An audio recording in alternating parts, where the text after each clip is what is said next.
Hi there, welcome to Burning Waters of the Moon Tarot. My name is Desiree, and in this video I'm doing a shadow reading for the air sign of Gemini. For this series, I have been using the TrueBlack Tarot by Arthur Wang. I've been using the Black Tarot by Victoria Iva, and this is a oracle deck called the Earth, Moon, and Shadow Oracle. And I'm going to draw a card at the end to see if that can give us extra wisdom or maybe help tie the reading in a nice little bow. So I've already smudged all the decks, and we're going to go ahead and get started for you, Gemini. If for any reason, Gemini, this reading is not resonating with you, it might be because it's a shadow reading, and sometimes our shadows just aren't ready to to be recognized. Excuse me. Sometimes they're just not ready to come out. That could be a reason. Another reason would be that you should check your sun, moon, or rising sign. Also your sidereal signs as well, because the sidereal astrology uses the true positions of the constellations and also the true sizes of the constellation as well. So thank you so much for watching, and if you do like this video, remember to hit the thumbs up button. If you want to see more videos, of course you can subscribe and be notified. My favorite of the three is to leave a comment.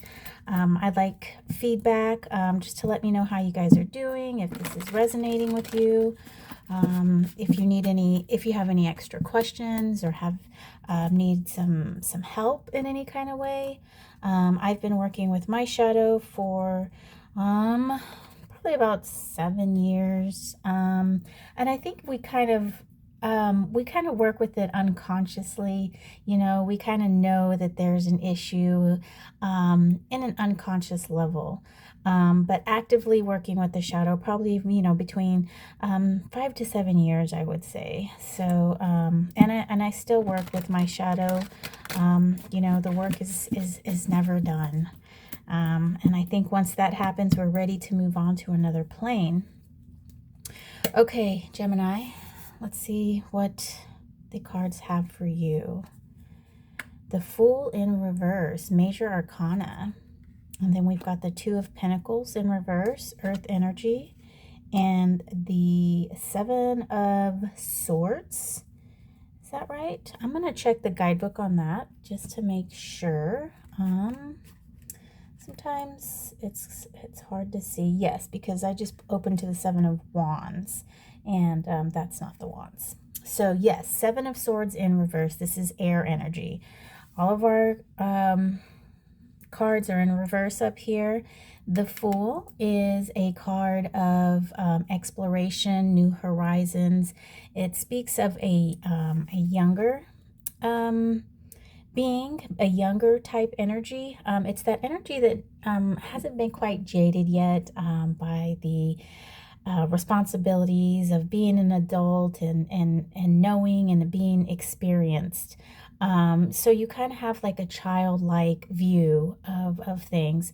That's not a bad thing. That's actually very, very necessary, especially as a young person who wants to leave the nest.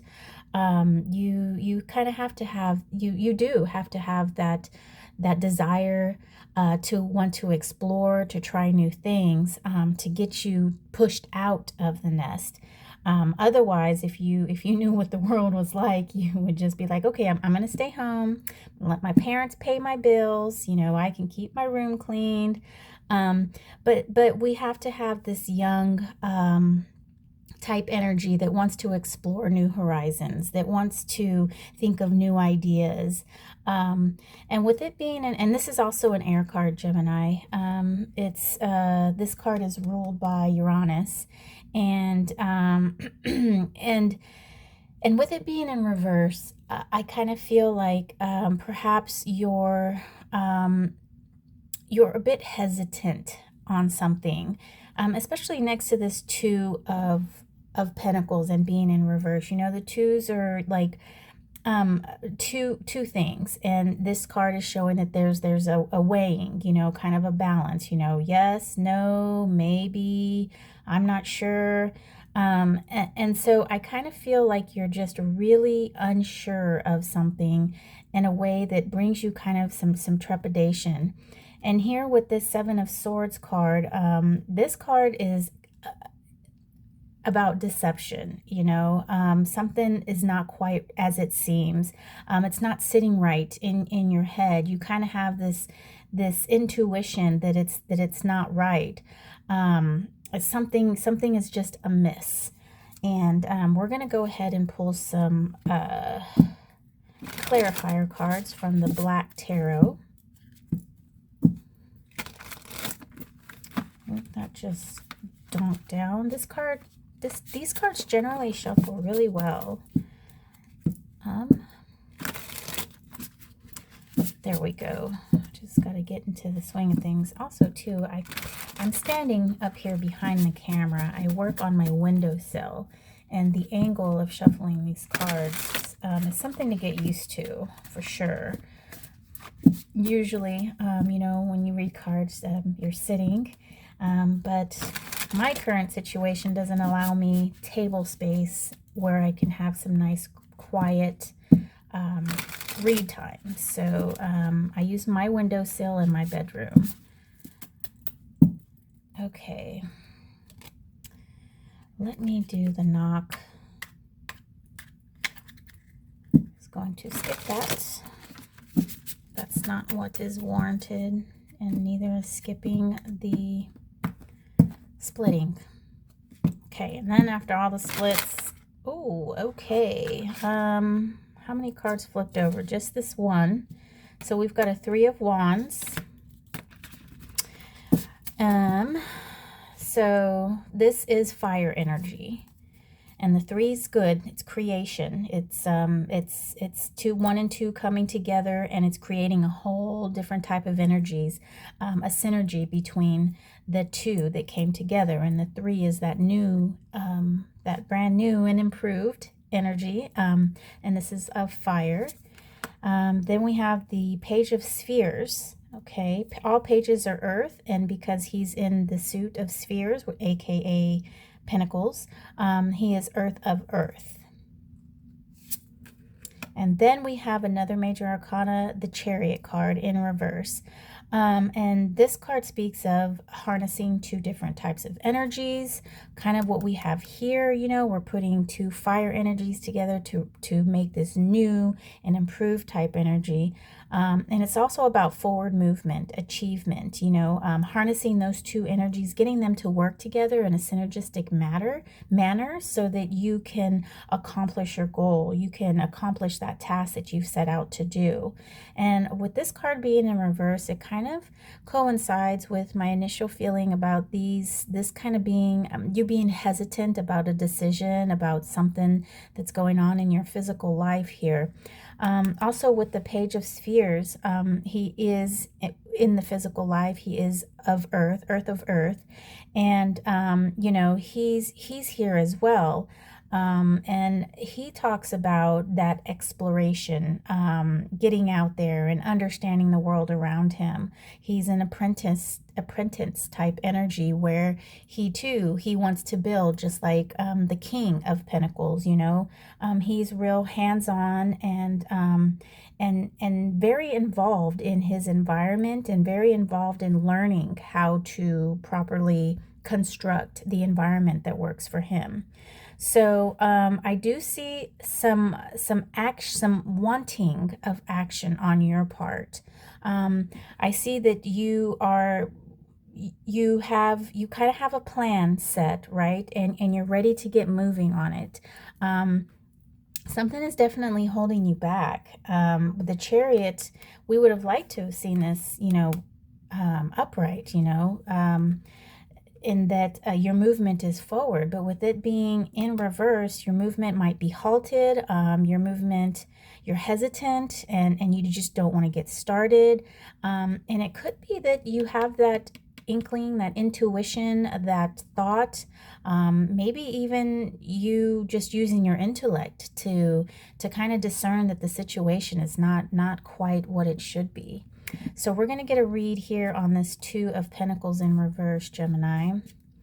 And we've got the Nine of Cups in reverse, water energy. The Knight of Wands. Now, he is fire of fire. And we've got another major arcana, Strength. Strength is the Leo card, and it speaks of that inner fire that you have within yourself. It speaks of self-confidence. I always use the analogy of the mother seeing that the child is not doing something she wants him to be doing, and all she needs to do is raise the eyebrow, squint the eyes a little bit, and the child knows that he needs to course correct.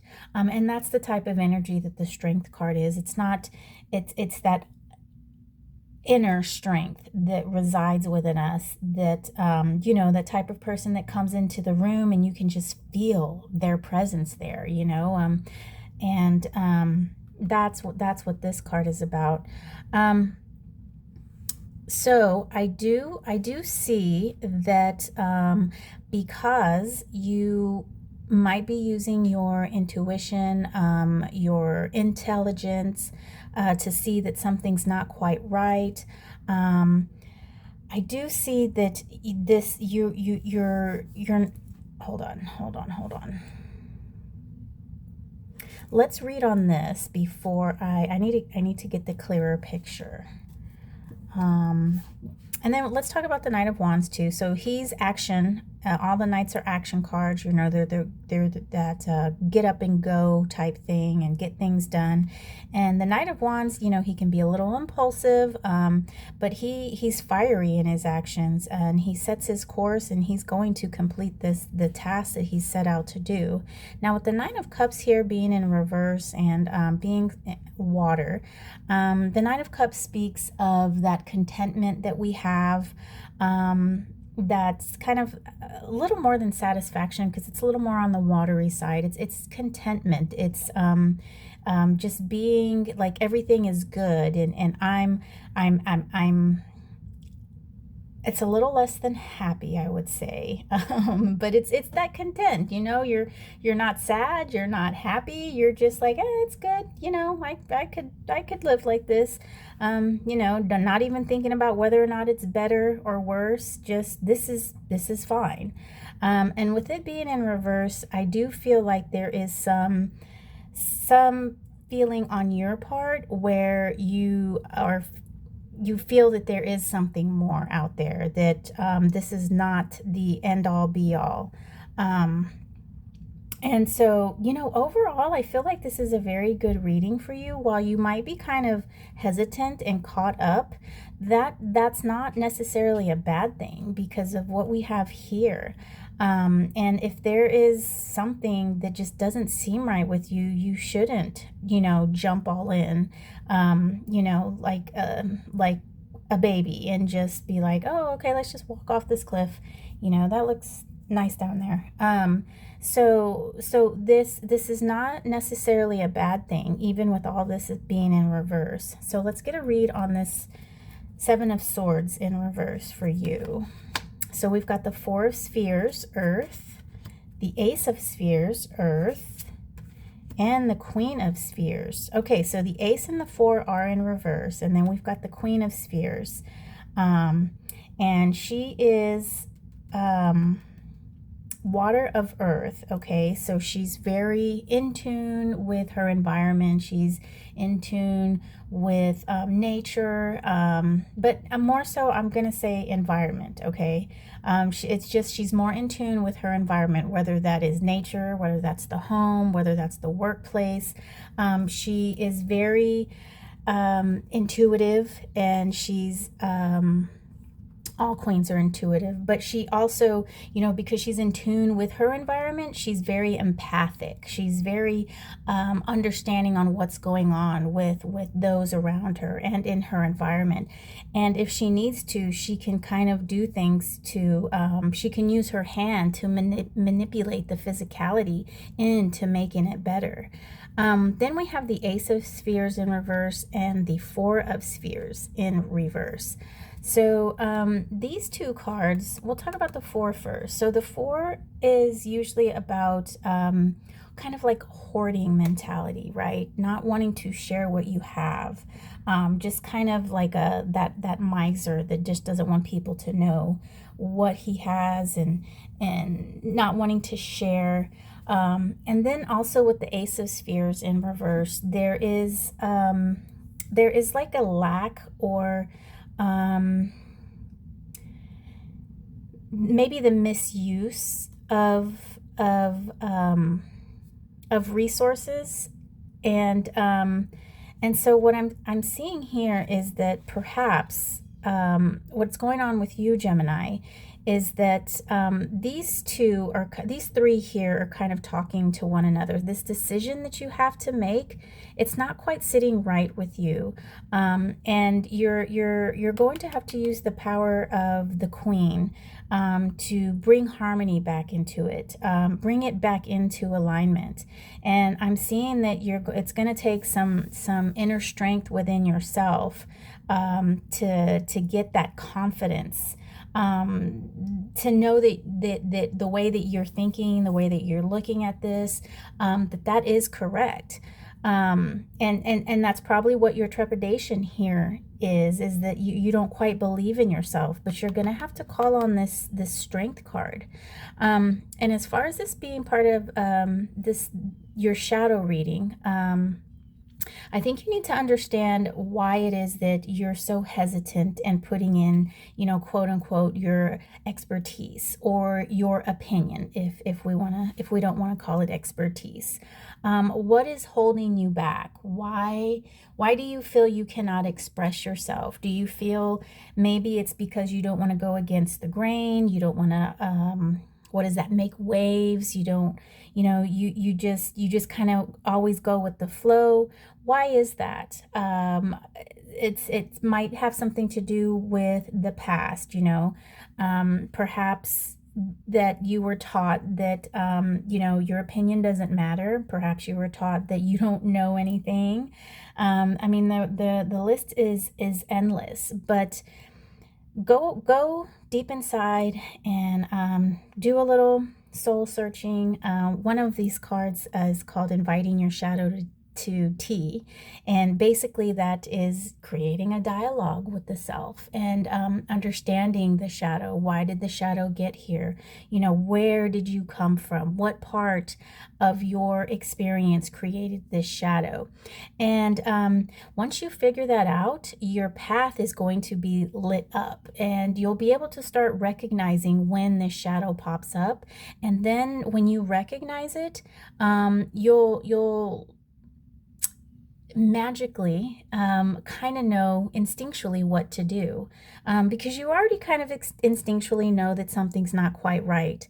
And then with our shadow, it's not that it's not quite right, it's just that it doesn't serve us any longer. At one point it did. At one point it served us to keep our mouth shut, right? For not getting in trouble. Maybe, you didn't want, if you were a child, maybe you didn't want that spanking. Maybe you didn't want to be scolded for giving your opinion. I know in my family, it was children are to be seen and not heard. And so we weren't allowed to have opinions. We weren't allowed to express those types of things. And so, sort of lost my train of thought there, but back to the shadow and the tea. Get to know the shadow and understand where that comes from. And then once you see that popping up, you'll recognize it, and then you'll be like, hey, this is a shadow moment. Let me try something else. Okay. Let me allow that inner person to speak. And that's going to take courage. It really is, because it is going to go against all that you've known and all that you've you've been doing for the past, you know, however many years you've been on this earth and had that shadow. Okay, so Gemini, I am going to draw an oracle card from the Earth, Moon, and Shadow Oracle. I don't know if I said that this Shadow Oracle was done by Serafina Mesa, but yes, she did this. This is a Kickstarter, and I believe they are on sale, and you can still get them. The artwork is just beautiful. Oh, look, there is the, this is the Inviting the Shadow to Tea card, and that's what this is about. You know, she's drinking the tea, and she's having tea with her shadow. That's amazing. And that just popped up like that. And then, of course, you know, working with the moon is my favorite thing. And right now, the moon is physically in the constellation of Pisces. And in tropical astrology, it's in Aries right now, but sidereal, our beautiful moon is physically in Pisces right now. So lots of emotion is coming through, and this is, you know, this is a good time to, you know, go out there and maybe cry a little bit and talk, and eventually she talks back. Excuse me. All right, last shuffle, and here we go. Let's see what we got for you, Gemini. Okay, thunder and lightning, painful realization, inner conflict. So let's just bring this artwork up. I love the color scheme of what she did here. And Serafina wrote the actual guidebook. Here, this is the guidebook. And the artwork is done by Kat L. Amsel. Just FYI, giving some props. I love the artwork on these cards. As I collect tarot cards and oracle cards, and I just feel like I have, you know, 36 to 78, 80 little pieces of artwork. Okay, thunder and lightning. Okay, there's a quote with every description. There's a quote, so I'll read the quote first. Into every life a little rain must fall. H.W. Longfellow. The simple but eloquent quote by Longfellow is basically an analogy to explain that bad things happen to everyone. However, when the thunder rolls and the lightning strikes, it may be time to take cover. Thunder and lightning are warnings of a major storm brewing. Lightning on its own can be very destructive, and thunder can also be so fierce it has the power to shake the earth so violently it can set off car alarms. When thunder and lightning reveals itself in a spread, trouble is brewing within. Emotions are high after a major revelation has struck down with a mighty force that has unraveled what we thought to be true. Typically, this comes with the discovery that a person or situation was not what we thought it was. A deep truth has been brought to the surface, and we can no longer, in good faith, continue moving down this path with the knowledge we now have. While this realization may be painful, it is necessary for our growth and will save us from a worse fate down the road. Deep down, we already know this to be true. When thunder and lightning strikes, it's time to show ourselves compassion and give ourselves room to grieve, to be angry, and just to allow ourselves to feel whatever emotions arise. With no judgment and with loving kindness for ourselves, we must pause, lick our wounds, and reassess where we are. Then we must gather the wisdom and the strength we've gained from this experience and let that shit go. I didn't know she cursed in here. Okay. All right. So I think this is a great card for you, Gemini. I mean, gather your strength, and here she is in all of her power and glory. I mean, look at this beautiful figure. And not only that, I do feel, you know, when you confront the shadow, it's a painful thing, you know, and it can be gloomy, rainy, thundering, and lightning, because we come to realizations about people in our lives that maybe we hold in high accord or maybe not, and then we have to reconcile with ourselves that we've been acting in this manner, that we haven't been true to ourselves. And so it takes a lot of, I want to say big person, but there's a better word for that. But for time's sake, it takes a big person to realize that you've made a mistake, or you've been not acting the way you've been acting, and it takes courage to change that, to acknowledge that, to change it, and even maybe to tell people who you've wronged in the past, or even confront the person that maybe kind of put you in this situation. So it can be tough. It really can, and always, you know, working with the shadow is tough, and so I'm here to let you know that it doesn't always have to be tough. It does kind of get easier because you'll be able to recognize things a little bit faster. You'll be able to put an action plan in faster. And as with everything, you know, practice makes better. So, so yes, that's what I have for you, Gemini. Thank you for spending this time with me and watching this video. I really hope to see you next video, and take care.